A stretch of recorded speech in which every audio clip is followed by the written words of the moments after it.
नानीहरुको सर्टिफिकेट पुराउन जान्छु भनेर माइत गएको अब गएको गएकै भयो कन्ट्याक्ट ए माइतले त अगाडिदेखि लप पर्यो त्यस्तो कति महिना लप पर्यो पर्यो नि 3-4 महिना बुढेसकालमा अब यहाँ त भिडियोमा देखिहाल्यो तपाईको श्रीमतीले अब आयो भने राख्नुहुन्छ राख्छु नि के भएको छ त पहिलाको गएको छैन त्यही छ भन्नु दर्शकबिन हामीसँगै रहनु होला आज चाहिँ हामीसँग चाहिँ इलामको माई नगरपालिका वडा नम्बर 5 टुङ्नेटारबाट चाहिँ एकजना बुवा चाहिँ श्रीमती हराएपछि चाहिँ हामीसँग मिडियामा आउनु भएको छ करिब वैशाखबाट हराइरहेकी श्रीमतीलाई चाहिँ खोज्दै उहाँ हामीसँग चाहिँ उहाँको चाहिँ श्रीमतीको फोटो पनि ल्याएर आउनु भएको छ मसँग चाहिँ उहाँको श्रीमतीको नाम हो रासो कुमारी सरदारनी र श्रीमानको नाम हो जितबहादुर राई उहाँको श्रीमती 52 वर्षकी भनियो भने जितबहादुर राई 58 वर्षको हुनुभएको छ र उहाँहरूको यो चाहिँ प्रेम जोडी प्रेम विवाह भएको थियो एक आपसमा मन परापर भएर उहाँहरूको विवाह भएको थियो र उहाँहरूको विवाह दर्ता चाहिँ यहाँनिर चाहिँ कानुनत विवाह दर्ता पनि भएको रहेछ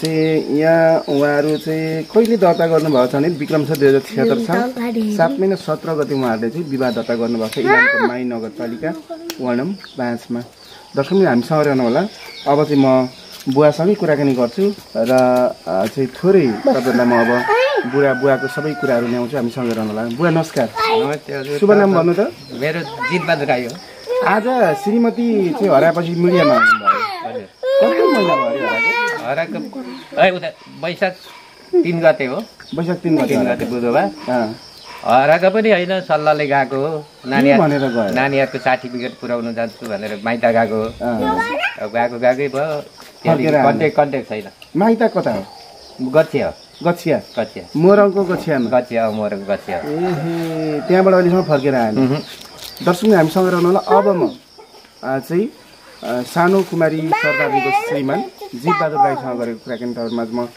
लिएर आउँछु सबै कुराकानी के भएर चाहिँ छोडेर जानु भएको रहेछ ती सबै कुराकानी लिएर आउँछु हामी रहनु होला आए अनि चाहिँ घरबाट श्रीमती त्यसरी निस्केर जाँदा चाहिँ के भनेर निस्केर गएको अरे सर्टिफिकेट नानीहरुको सर्टिफिकेट सानो कुमारी पुराउन जान्छु भनेर गएको ए सर्टिफिकेट चाहिँ पुराउन जान्छु भनेर गएको फर्केर आएन किन नआएको रहेछ खोइ किन आएन अब त्यो कन्ट्याक्टै छैन अहिलेसम्म सम्पर्क बिन छ अहिले अबसम्म अनि फोन गर्दा तपाईको फोनहरु उठाउँदैन सबै ब्लक गरेको छ व्यस्तमा राखिदिएको छ ए व्यस्तमा छ फोनै लाग्दा पनि उठाउँदैन अरूकोबाट फोन गर्दा के भन्छ लाग्छ अरे अरूकोबाट लाउँदाखेरि कसरी विवाह भयो तपाईहरुको अनि भाइ कसरी विवाह भयो म त गाईघाटतिर काम गर्नु गएको थिएँ हैन अनि त्यो म यसो वालमा केमा काम गर्थेँ उनीहरु मसला मुस्क्यो अनि त्यस्तै हुँदा हैन त्यहाँ भएन कन्ट्याक्ट अनि पछि घरमा आएर फोनमा यो कन्ट्याक्ट हुँदाखेरि उसले विवरण बताउनु थाल्यो आयो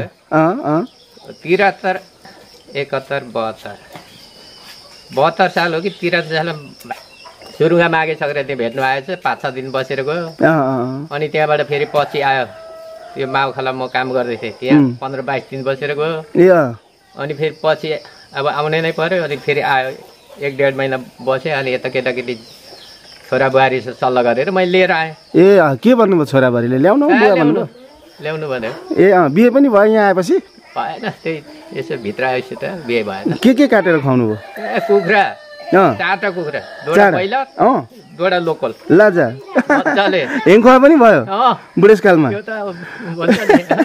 कति वर्षको हुनुहुन्थ्यो तपाईँ त्यति बेला हेङखुवा खाँदा त्यस बेला त 76 सालमा 76 सालमा म 62 को थियो होला ए अहिले कति पुग्नु पर्यो अहिले 68 वर्ष बुढो भत्ता खाने बेला हुन आँट्यो अब आगोदेखि मरिएन भने मर्यो भने पनि त्यसले भत्ता खानु पाउँथ्यो अब बिधुवी भत्ता त पाउँथ्यो अनि अहिले यत्रो भएछ 1.5 महिना 1 महिना हुन आँटेछ 1 महिना हुन आँटेछ खाना चाहिँ कसले पकाएर खाँदै हुन्छ भाङा ए पकाउँछु कहिले खानुमा लाग्यो भने पकायो खायो एक्लै ए कहिले कहिले याद आउँछ श्रीमतीको ए त जति बेला पनि उठ्दा पनि बस्दा पनि हिँड्दा पनि सुत्दा पनि याद आउँछ माया लाग्छ सानोको किन लाग्दैन त लाग्छ नि सानोलाई बोलाउनु न यति बेला अनि अब लाग्छ नि अब खाँदा बस्दा हिँड्दा होस् अब कराउँथेँ न मैले त्यही हो व्यवहारमा एउटा किचकिच गरेँ भनेको त्यो व्यवहारिकतामा हो नभए उसकै खुसीले गरिरहन्छ के गर्ने धन्दा सानोले यहाँ हेर्दैछ यता हेरेर बोलाउनु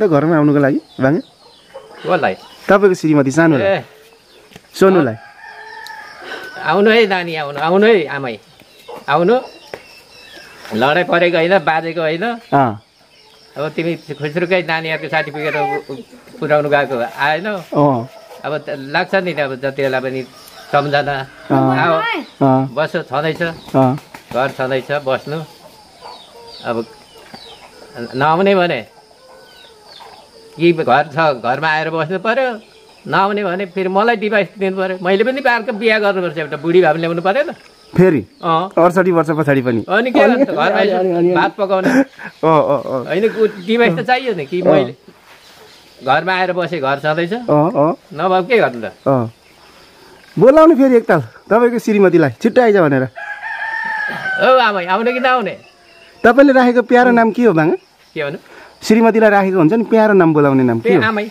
आमै आमै आमै भन्दाखेरि उसले ओ आमै भन्यो ए खानासाना पकाइहाल्थ्यो ए तयारी त्यो पकाउनु त पर्यो नि त खानासाना त घरमा बिहान साँझ बिहानकै खाना पकाउनु तपाईँहरूको त माया प्रेम भएर चाहिँ विवाह गर्नुभएको छ है तपाईँहरू बोल्नु भएको छ कति महिना बोल्नु भयो उता उदयपुरबाट छुट्टिएपछि बाङ्गा उदयपुरबाट छुट्टिएपछि कति महिना त के त्यतिकै फोन त भइरहन्थ्यो तर म लिनु गएको होइन है फेरि आमै नै आएको नि आमै नै आयो आमै नै आएको के भन्दै आयो आमै अब मेरो यस्तो छ घरमा यस्तो हुन्छ लोग्ने यस्तो छ विदेश छ पैसा पठाउँछ वर्षमा 5,000 अनि अब मातेर आए पनि कुटेर मलाई यो गरे त्यो करङसरा भात्ने गरी कुट्यो लानुहुन्छ भने आउँछु भने अनि लन त आऊ आएपछि विवाह भयो 76 सालमा ज्वाइँ ब्रोइलरको ग्राम काट्यो लोकल पनि काट्यो कतिजना भेला भयो थियो मान्छेहरू खाने मेरो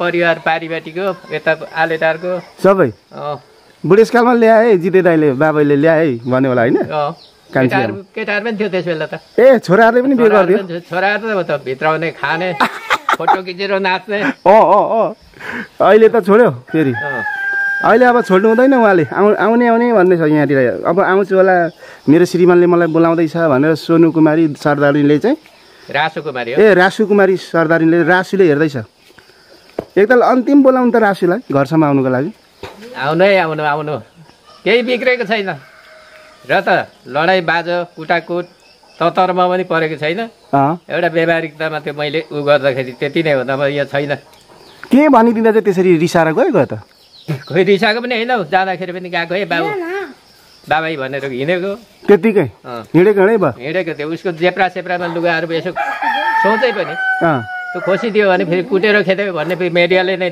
भोलि पक्राउ पर्छ भनेर सरकै छोडिदिए त्यहाँदेखि होइन त्यो लुगा फाटाएर अब त्यो एक जेप्रा थियो केटाकेटीको त त्यत्रो हुँदैन अनि राम्रो नियत त होइन भने फेरि डाँड पकाएर त्यसलाई पनि राखेँ भात पकाएर राखेँ अनि कहिले पनि जान्छु भन्दैन होइन अनि त्यहाँदेखि के भयो बाबाई गएको है भन्यो ल पनि भनिन पनि भनिन त्यतिकै गयो अनि त्यहाँबाट कन्ट्याक्टै भएन अब यहाँ त भिडियोमा देखिहाल्यो तपाईँको श्रीमतीले अब आयो भने राख्नुहुन्छ राख्छु नि के भएको छ त पहिला गएको छैन त्यही छ भन्दैछ होइन गएको छैन मैले पनि सोधेँ अन्तबाट छ नि त हिजो पनि होइन उ त खुसीलाई पनि फोन गर्न लगाएको म आउँदिनँ भने राम्रो बोल्यो म चाहिँ त्यही बसेर सुन्ने अब ल्याउन जाउँ न त जाँदा हुँदैन जान्न के उसको ससुराली नै गएको छैन माइतै म अब ससुराली पनि जाउँ न त माइत हुँदैन अब बुढो मान्छे छ ऊ अलिक केटी छ अब त्यहाँ यस्तो बुढोलाई सँग गएछस् भन्दै ल त्यो भन्दैन म होइन म त्यो होइन गाउँकोले चोरको सर बुझाउन जानु भएन त्यो चोरको त चोर न चोर त्यो के को मधेसीको लिन्छ त्यो बिहा गर्नु भने पुरा एक सर गहना गाडी ऊ दिने रहेछ त्यसको भाइ इटारीमा छ काकाको छोरा त्यसलाई फोन गर्दाखेरि ए तिनीहरू गुज्रिएको सबै दिदी बहिनी सबै त्यस्तै हो बाबु भाइ त्यस्तै छ भनेर कुरो गरिरहेछु यो छ फोन नम्बर भाइको के गरौँ त भाइ चौकीमा देऊ कि भनेको अनि के भन्यो अरे यो माइली बुहारीलाई पनि चौकी लाउँछ कि मिडिया लाओस् जसुकै लाओस् अनि अन्तिममा यहाँ त मलाई त के भयो भने कि त्यसले मलाई डिभाइस दिनु पर्यो कि मेरो घरमा आएर बस्नु पर्यो अनि म त डिभाइस त दिन्न डिभाइस अन्तिम कुरा बाँगाको चाहिँ उसले डिभोर्स दिनु पर्यो उसले डिभाइस दिएपछि अर्को बिहा गर्न पाइयो त्यो केही कति खाल भयो भने पनि यहाँ त मेरो जिम्मेवारी आउँछ नि अनि हौ त्यो भएपछि दिवस गरेपछि आनन्द मरोस् कि बाँचोस्। ल ल ल अब तपाईँको श्रीमतीको नाम के अरे? रासु कुमारी सरदार। रासु कुमारी सरदारनी चाहिँ काकी यहाँ काका मिडियामा आएको छ, जितबहादुर काका। तुरुन्त घर आउनु होला, नभए म गछिया आउँछु है क्याबाट ल्याएर बिरु लिम्बू। उहाँलाई पनि ल्याउँछु नि फेरि। तपाईँ आउनु होला, छिट्टै आउनु होला सम्पर्कमा। आउनु भएन भने चाहिँ म लिएर आउँछु, छलफल पनि गर्छु होइन। अनि अब धेरै माया गर्नुहुन्छ नि तपाईँको श्रीमानले। श्रीमतीको धेरै याद आउँछ तपाईँलाई? आउँछ नि हौ, किन आउँदैन त। श्रीमतीको यादमा यसो गरेर मिडिया लाउँथे होइन। होइन यहाँ मैले चाहिँ गर्नु खोजेको थिएँ, मिडिया लाउँदा यो त प्रचार हुन्छ, अलिक बेजत हुन्छ। अहिले अब यो भरे तपाईँले हालिहाल्नुहुन्छ, संसार युट्युबमा पनि फेसबुकमा पनि जान्छ, सबै आउँछ। अनि मैले चाहिँ चौकीमा रिपोर्ट गरेको थिएँ। के भन्नुभयो चौकीको सरले?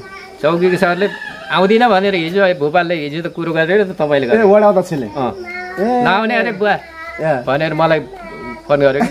अनि आएन भने ल यसो हेर्छु त बिरु सर पनि छ अनलाइनमा। अनलाइनमा अनि बिरु सरलाई बोलाएको के गर्नु त। अब ठिकै छ, टेन्सन नमानी बस्नु बाँगे। अब भर्सक्यो भिडियो हामीले बजाउँछौँ, खोजमुलक भिडियो श्रीमतीले पनि हेर्दै हुन्छ, सबै सुनौ। अब माया पनि लाग्छ भन्नुहुन्छ होइन? ठिकै छ होइन।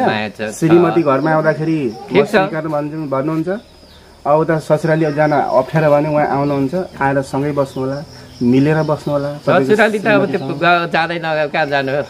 अहिलेसम्म जानु भएको छैन। बोलाएन नि तपाईँहरूलाई उताबाट? त्यो बुढीले नै लानु पर्यो नि त, अलिक केटी छ, बुढो मान्छे त्यो एउटा प्राय बुढोसँग गएछ भन्छ भनेर लान्थ्यो। हो त्यो भत्ता खाने उमेरको बुढासँग गएछ भनेर त्यो आउँथेन। मलाई जाउँ पनि भन्थेन। उसको आमा मर्दाखेरि फेरि आँसु नआउने। किन? आमा मरेको छ बिहान होइन, अनि अब अटो खोजिदिन्छु जाऊ भनेको। मजाले भात खाएर चाहिँ मजाले खाएर गयो। ए भात खाएर पो जान्छ? रुएन? के को रुनु, एकखेप रुयो। मसँग मधुमला बस्दाखेरि 22 दिन बस्यो होइन। अनि त्यहाँबाट पेप्सीहरू, उता स्याउहरू, सन्तोलाहरू 500 को किनेर झोलामा लगाइदिएको। त्यस बेला मात्रै रुएको मैले देखेको, नभए रुएन। नभए मसँग 5 खेप अर्दर त्यहाँ आएर बसेको। यहाँ घरमा पो पछिलेको त, यहाँ छोरीवरी। ए माया प्रेम त अगाडिदेखि लप परेछ। त्यस्तो कति महिना लप पर्यो? पर्यो नि 3-4 महिना। बुढेसकालमा माघ फागुन चैत वैशाख जेठमा मात्रै लिएको मैले। धेरै 3-4 महिना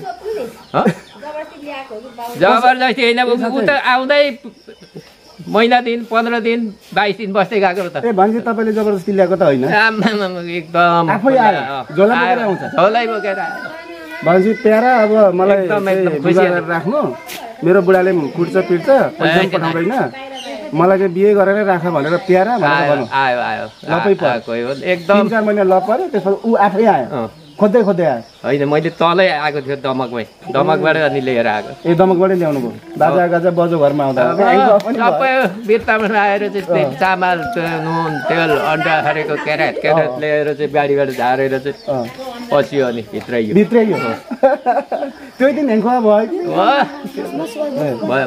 दर्शक हामीसँग रहनु होला 68 वर्षीय बुवा भन्नुहुन्छ। मेरो 52 वर्षको श्रीमती के कुमारी पो? रासु कुमारी सरदारनी चाहिँ हराइरहेछ बिरु सर। माइत गएको फर्केर आएन, बोलाइदिनु पर्यो भनेपछि हामी उहाँसँग आएका थियौँ। अब म रासु कुमारी सरदारनीसँग फोनमा कुरा गरेको भिडियो पनि लिएर आउँछु, हामीसँग।